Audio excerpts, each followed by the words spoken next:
Firman-Mu Tuhan tiada berubah. Shalom, salam dalam damai sejahtera untuk rekan-rekan sekalian. Pada saat ini saya ingin membagikan sebuah renungan yang saya beri judul Menjadi Berkat Bagi Banyak Orang.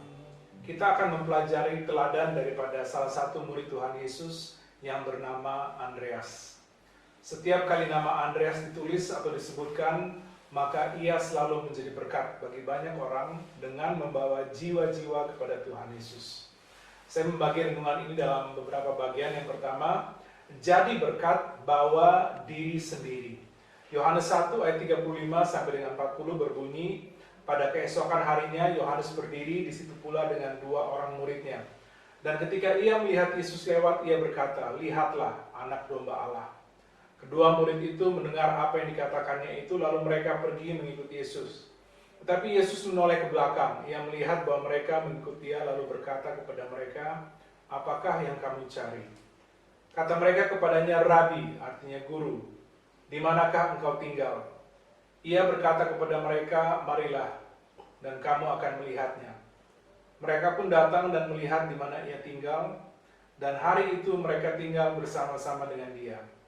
Waktu itu kira-kira pukul 4. Salah seorang dari keduanya yang mendengar perkataan Yohanes lalu mengikut Yesus adalah Andreas. Sebelum Andreas menjadi berkat bagi banyak orang, ia membawa dirinya sendiri kepada Tuhan Yesus. Yang kedua, jadi berkat bagi keluarga. Bawa diri saudara-saudara. Yohanes 1 ayat 41 dan 42 berbunyi, Andreas mula-mula bertemu dengan Simon, saudaranya, dan ia berkata kepadanya, "Kami telah menemukan Mesias," artinya Kristus. Ia membawanya kepada Yesus.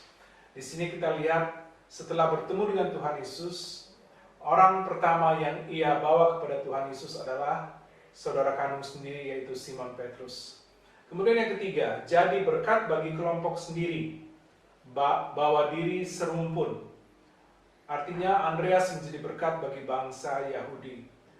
Yohanes 6 ayat 8 dan 9 berbunyi, seorang dari murid-muridnya, yaitu Andreas, saudara Simon Petrus, berkata kepadanya, "Di sini ada seorang anak yang mempunyai 5 roti jelai dan 2 ikan. Tetapi apakah artinya itu untuk orang sebanyak ini?" Walaupun ada nada seperti Andreas ragu-ragu, tetapi karena Andreas membawa anak kecil ini dengan roti dan ikannya, Tuhan Yesus melakukan mujizat yang besar. Dan Andreas menjadi alat di tangan Tuhan untuk menjadi berkat bagi bangsa Yahudi. Yang terakhir, jadi berkat bagi kelompok lain. Bawa diri seberang. Kita lihat di Yohanes 12 ayat 20 sampai dengan 22.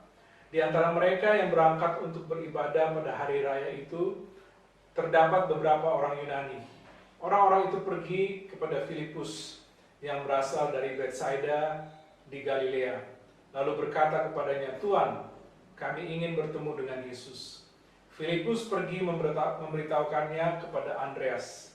Andreas dan Filipus menyampaikannya pula kepada Yesus. Di sini kita dapat melihat Andreas pun menjadi berkat bagi bangsa-bangsa yang bukan bangsa Yahudi dengan membawa jiwa kepada Tuhan Yesus, mereka yang berasal dari Yunani. Jadi dari renungan kita pada saat ini kita dapat pelajari, kita dapat menjadi berkat bagi banyak orang seperti Andreas. Pertama-tama membawa diri sendiri kepada Tuhan Yesus. Yang kedua, membawa saudara kandung, menjadi berkat bagi keluarga. Kemudian ia menjadi berkat bagi bangsanya sendiri, bangsa Yahudi. Dan yang terakhir, dia menjadi berkat bagi bangsa Yunani.